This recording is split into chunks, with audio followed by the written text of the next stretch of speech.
Hi,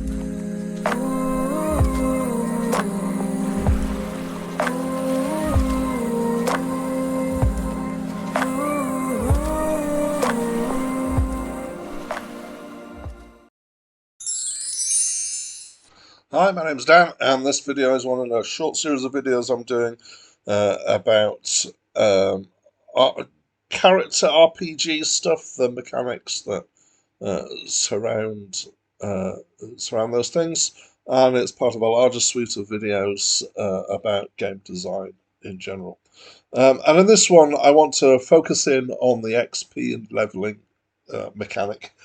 So a quick reminder of what that mechanic is as you play along in the game as your player character. Then when you do things like defeat monsters, complete quests, etc., you get experience points, sometimes known as XP. And when you accumulate enough to get to a certain point, you level up. So you start at level 1 and you go up to level 2 and level 3, etc., as you go through your XP ranks and as you progress through the game. Okay, so we're going to examine this in a little bit more detail. I will spend some time on design thoughts for all these videos in this series in a later video, so I'm not going to really focus on so much the kind of considerations you need to think of as a designer so much as just the mechanics and a bit of a deeper explanation of what's going on. I will quickly, though, talk about the benefits of levels, of using levels in a game. Obviously, RPGs, quite a few of them use the concept of levels and leveling. Some do, some don't. Other games use it as well. Civilization 6, for example, the units level up as they get experience in combat. So it's a mechanic that's bled through into other genres of games as well. Anyway, as a core kind of gameplay mechanic for RPG style games or adventure style games, it gives a feeling of progress to the player, which is great. It helps match missions and monsters to the player, especially if they've got a lot of choice as to what they're going to tackle. So if you use a similar system of levels to indicate what level a mission is appropriate for, or what level a monster is an appropriate challenge for, then that can help the player understand why things are too tough for them or too easy for them, and target things that are of a reasonable difficulty.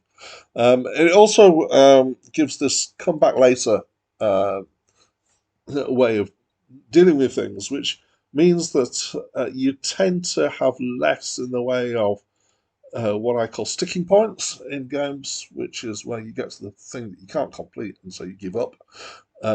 In RPGs, when you're leveling up, or any kind of progression mechanic that means that the player character gets stronger, this means that if you find some particular challenge hard to do, you can go away, do other things, and improve your character, and then come back and try again.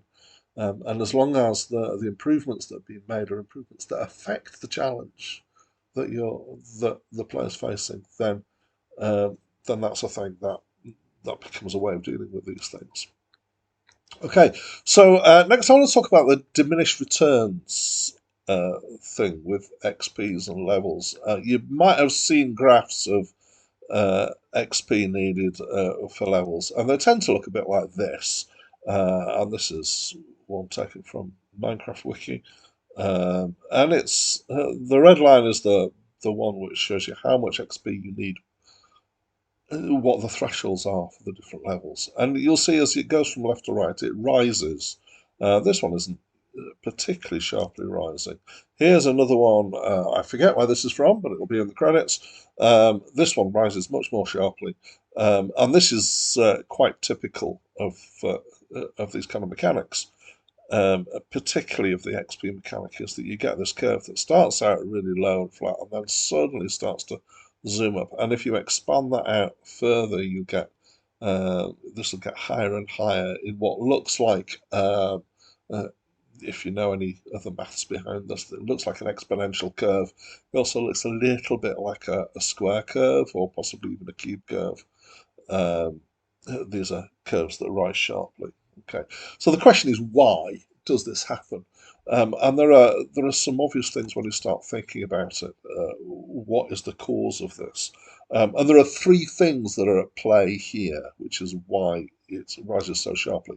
So the first one is that as the player advances, challenges get tougher. And by tougher, I mean the monsters that they face tend to be more powerful. However, the player themselves are also getting more powerful. And so actually it's just matching the player's abilities. Now, if you want to really dig down in the detail of this, you would find that actually the increase in power of the monsters tends to go slightly faster the increase of power of the player. And the reason behind that is in order to keep the perceived difficulty about the same. So the reason why there is this slight mismatch generally is that as the player plays the game, they get better at playing the game, as well as the advancements and enhancements that are given to the character. Or they tend to, not all players do, but most do. And so the challenge that they can face becomes slightly greater as their own ability becomes part of this graph. Anyway, so the player advances, so challenges get tougher. And while challenges are getting tougher, it's only reasonable that the XP reward should also grow along with that. So whereas if you're killing a giant rat down in the cellar of the inn, which is a really classic starting thing for players to have to do. So classic that nobody does it anymore. Then maybe you're getting XP of 10 XP per rat, but when you're getting much further on and you're killing dragons, then you might be in the thousands of XPs for your dragons. It's only reasonable that this should change. However, also the designer wants the gaps between leveling thresholds to grow as time goes on. And I'll talk a bit more about this in a video that's coming later in the series on why that is. But just for now, sorry, trust me on this. So this tends to be measured in encounters per level. It's not the only way of doing it, but it's certainly quite an easy way of doing it. So from the designer's point of view, you might think, well, what's a reasonable number of encounters for before you hit your first level up? Maybe 2, 3, and then later on, to the level from level 2 to level 3, it might be 4 or 5 encounters, and this keeps growing as well. So this might be a linear growth. It might still also be a curving up growth because sometimes it is. Okay. Um, and then there's a third factor in play, which is that XP is accumulative. So when you're looking at a graph, a typical graph like this, it's not telling you how much XP you need from level 2 to level 3, and then from level 3 to level 4. It's telling you how much XP in total you need. So that accumulation itself also makes the curve rise sharply. All right, because you're adding in all the previous XP for all the previous levels to it. So I haven't seen it in games where they do XP where when you level up it sets the XP back to 0. It technically could happen, but they tend not to do that. It's a curious question as to why, but never mind. This is what tends to happen. So you've got three things going on here. You've got XP per encounter, which is then multiplied by our encounters to level up. And then you're adding in all your accumulated XP, and this just basically gives you a curve that rises very sharply. Even if all three of those were effectively, well, the first two were effectively straight lines, then you would end up with this kind of sharp curve still. Okay, so that's why it looks like that. Right, so let's look next at what happens at the point where there's a level up. Again, this is now definitely starting to say stuff that you know because you play these games, but I'm just articulating it to make it clear, hopefully. So the first is a question whether leveling up is an automatic process or a player control process. And some games will just do everything for you, and if there's no choices for the player to make at the leveling up point, there is no reason for the action to stop. However,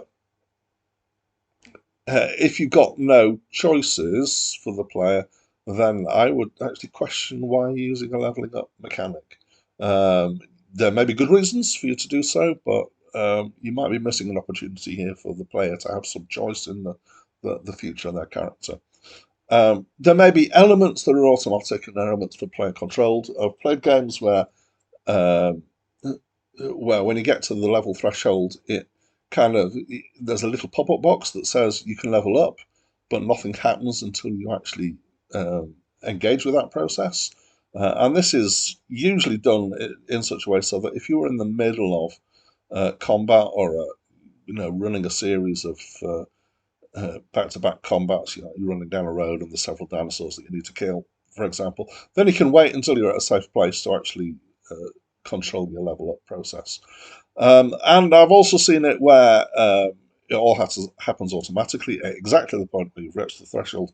And I've seen where it's a hybrid. So there's some automatic stuff that happens at the point of leveling up, and there is some player control stuff that is kind of sitting in the background waiting, ready for you to engage with. And typically when it's automatic, it can be done when it's player controlled. You also get reset health back to full health, and maybe other resources as well if you've got mana, etc. There's very often some kind of stats increase, and in another video in the series, I'm going to spend a bit of time talking about these basic stats, the character stats that are part of the RPG concepts generally. And often the player gets to choose some increase to stats, or these can be automatic. And if the player gets to choose, then there's a balance thing about making sure that your choices has about the same amount of powering up, regardless of which stat that you choose. That doesn't mean that the stat should not have impact. It's just that the numbers used in the stat should be balanced. I'll talk about that more in a later video. There may be perks or talents that you can choose to have. A talent tree is a fairly typical thing to have in RPGs.